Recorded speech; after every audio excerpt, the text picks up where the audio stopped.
Welcome to the PIC Family Voices podcast, a space for families of children and youth with disabilities and special healthcare needs and the dedicated professionals who support them. Join us as we dive into topics from early childhood and healthcare to education, behavioral health, and life after high school, everything that shapes our shared experience. Our mission is to equip you with the insights, resources, and a supportive community to help you navigate this journey in ways that work for you, your family, and the people you care about.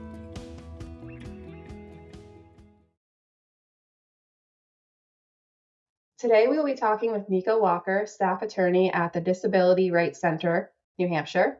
Nico joined the Disability Rights Center in June of 2025. Previously, he represented low-income clients as a New Hampshire public defender and served as voter protection director in Virginia. Nico proudly served as a special education teacher with Teach for America in Hawaii and taught English and literature with the United States Peace Corps in the Western province of Rwanda. Welcome, Nico. Hi, Emily. Thank you very much for having me on the podcast. I'm a big fan of the Parent Information Center and the critical work that PIC does to help families support their children. If you're listening to this podcast, you probably have, but if you haven't, do yourself a favor and check out the truly excellent resources that the Parent Information Center has on educating parents on the special education process. It can be confusing, but the Parent Information Center resources, again, are truly amazing. I'm really excited to be on the podcast. Thanks so much, Nico. Can you start by sharing a little bit about the background of the Disability Rights Center and kind of what led you to get involved with this work? Yeah, absolutely. So the Disability Rights Center, New Hampshire, I'm going to say the DRCNH. DRCNH is the federally mandated protection and advocacy organization for New Hampshire. Each state and territory has a protection and advocacy agency, a P&A, and we are the designated agency for New Hampshire. So the mission of the Disability Rights Center is to protect, advance, and strengthen the legal rights and advocacy interests of all peoples with disabilities. Our vision here at the DRC is to envision an inclusive, accessible, and just society where all are treated with dignity and respect, where people with disabilities live the lives that they choose, lives that are free from abuse, neglect, and discrimination, where people with disabilities have equal opportunity to participate fully in their community and enjoy their lives. So in summary, the Disability Rights Center is, if you could sum it up in one word, pro-inclusion. These protection and advocacy agencies were formed after the abuses of the institutionalization of people with disabilities in the mid-20th century. And we are all about making sure that folks with disabilities live in an inclusive society. And then a little bit about why I joined this work. I strongly believe in the mission of the Disability Rights Center. And one quote by Frederick Douglass really kind of stuck with me through my prior experiences. It says that it's easier to build strong children than repair broken men. And that really resonated with me after my work as a Teach for America Corps member, where I taught 8th grade special education in a self-contained classroom, and then also served as a public defender here in New Hampshire, focusing on youth representation. So I really strongly believe that everyone should live in an inclusive society, and everyone has the right to a public education, and believe in closing the achievement gap therein. And so really excited to be a part of the Disability Rights Center and work on this critical education issue in New Hampshire. That's great. Thank you for sharing all of that and a little bit of background. Can you tell us about the School Discipline Project grant and how it's helped support families in meeting their educational needs? Yeah, absolutely. First, I just want to say a big thank you and shout out to the New Hampshire Council on Developmental Disabilities for supporting this work. The DD Council has generally funded a grant focused specifically on the goal of creating systems change in the use of exclusionary discipline in school districts through parent education, individual representation, and systemic advocacy. And what do I mean when I say exclusionary discipline? That means we're talking about suspensions and expulsions. Unfortunately, the use of exclusionary discipline is disproportionately used against students with disabilities and has serious long-term consequences. As part of this project, I've dived into some of the data here in New Hampshire, and some of the results are pretty shocking. So As I mentioned before, there's this problem really feeds into the school to prison pipeline. A child that is suspended is 3 times more likely to drop out of school by 10th grade than a student never suspended. And a student who drops out triples the chance that they're incarcerated later in life. And so this exclusionary discipline at the school level really has a long-term snowball effect that's really harmful, not only to the student, but to our society at large. And then diving into specifically the New Hampshire statistics, based on the federal data that we reviewed, as well as state level data and our own internal database, we found that New Hampshire students with an IEP, so those covered by the Individuals with Disabilities Education Act, are 3 times more likely than their peers to receive an out-of-school suspension. So again, we're seeing these really disproportionate impacts on students with disabilities in this exclusionary discipline context, where they're getting suspended more, they're getting expelled more, and that can have really harmful results down the line. And this project is really also aligned with the vision and goals of the DRC in general, by fostering an inclusive environment where students with disabilities are properly supported in their schools and classrooms and part of the school community, and not expelled or shunted out of the building for very long stretches of time. So that's a little bit about the project and why it's so important. What can parents and families kind of do to help if their child is dealing with discipline or behavioral problems at their school?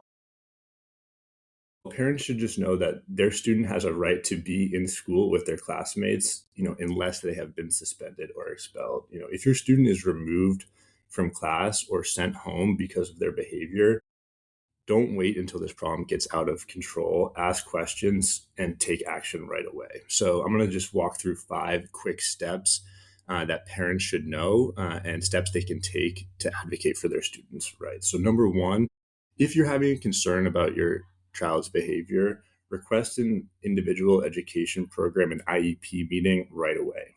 Work with your child's IEP team to solve problems together.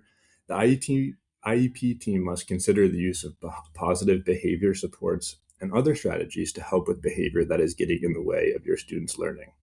If your student does not have an IEP and is being disciplined because of their behavior, write to your child's teacher or principal about your concerns.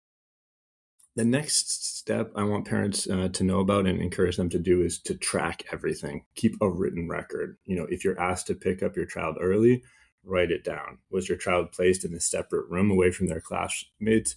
Write that down also. Track every single time your student is excluded from the classroom. And again, I spoke about the excellent resources that the Parent Information Center has. PIC has a really excellent tracking template that parents can use just to keep a record and notice patterns around the use of exclusionary discipline. So check that out and track everything. Number 3, parents should request a functional behavior assessment, an FBA, and a behavior plan. Behavior incidents, including classroom disruptions or breaking school rules, may mean a student needs additional behavior supports. Ask for a functional behavior assessment, an FBA, and a behavior plan to be developed by a board-certified behavior analyst, a BCBA. Remember, you're the expert on your child, and so review the plan and make sure it meets their needs, and also that they know what is in it and they're bought into that process. And then 4, I'm going to talk about this a little bit more later too, but make sure that you're prepared and know your rights regarding the Manifestation Determination Review, the MDR. I think that's there's so many acronyms in the special education space, but Manifestation Determination Review, MDR, is one of those really important ones to keep an eye on. The MDR is a very important meeting to decide whether your child's behavior was caused by their disability or if the conduct was a direct result of the school's failure to implement their IEP. And the decision made at this MDR meeting affects whether your child can return to school or face exclusionary discipline, such as suspension or expulsion. And this meeting is a really, really important legal protection for students with disabilities, and parents have the right to attend and participate. And then the 5th step that I need parents to know about is that you can ask for the school's decision to be reviewed. You can appeal decisions the school makes about your child's placement, the MDR decision, services. The school district does not have the final say. You have the right to file a due process complaint to the New Hampshire Department of Education and have that decision made by the school reviewed. So those are the 5 steps. 1, request an IEP meeting. 2, track everything.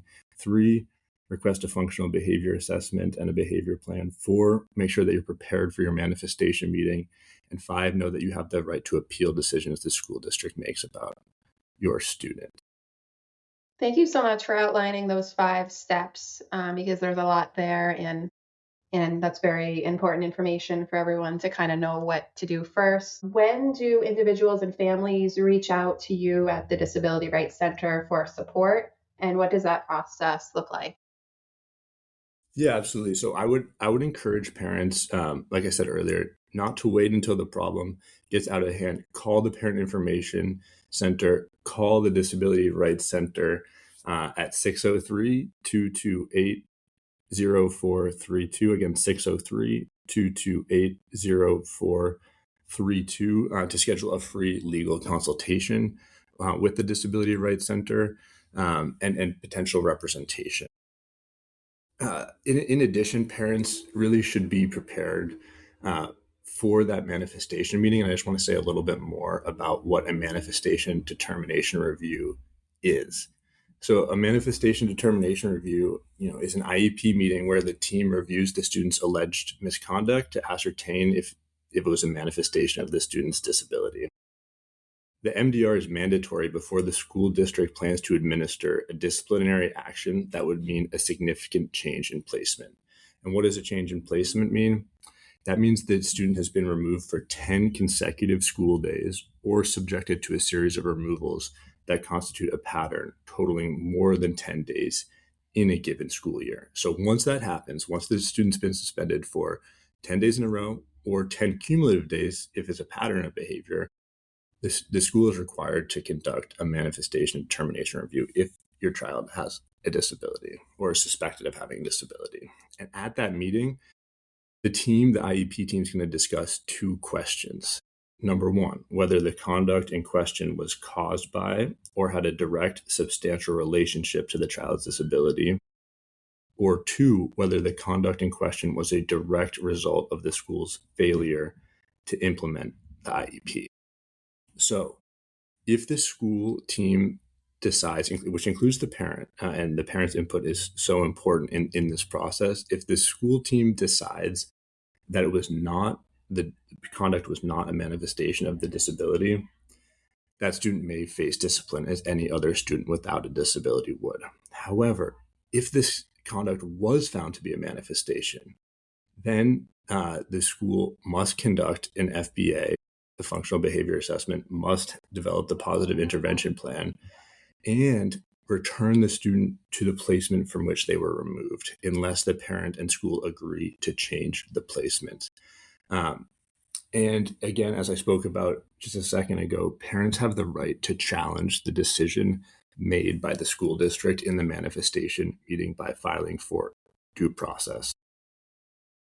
I also just want to talk about how parents can best prepare for a manifestation determination meeting. I'm saying it's so important. I've given you a little bit about what it is, but how as a parent do you actually prepare for this?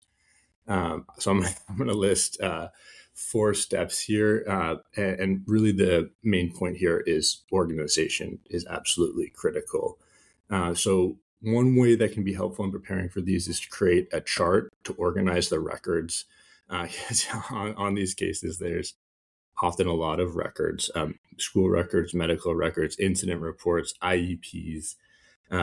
It's helpful, in my view, to create a chart which summarizes, number 1, the progression of the student's IEPs, highlighting similarities and differences, as well as changes in accommodations, services, and placements over time. 2, a chart of past evaluations, highlighting supportive information.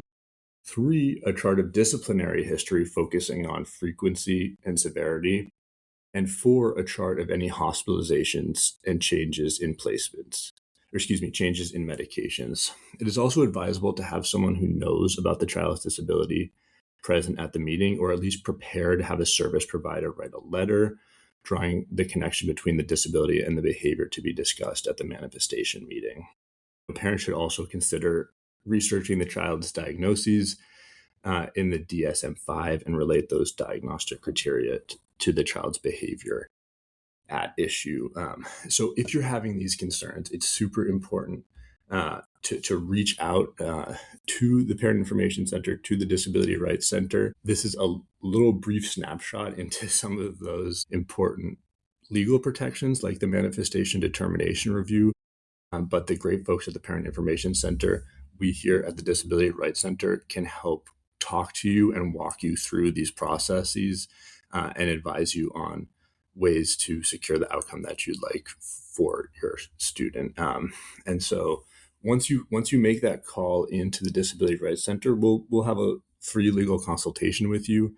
And then also we do offer free and reduced legal services. Obviously not everybody can be represented. We only have so many attorneys working. We are a small yet mighty organization, but encourage you to reach out to us in the Parent Information Center to conduct that legal consultation and for potential legal representation with the Disability Rights Center. Thank you for all that information, Nico, and kind of the steps parents can take when they're either preparing for these meetings or parents can take to walk through this process.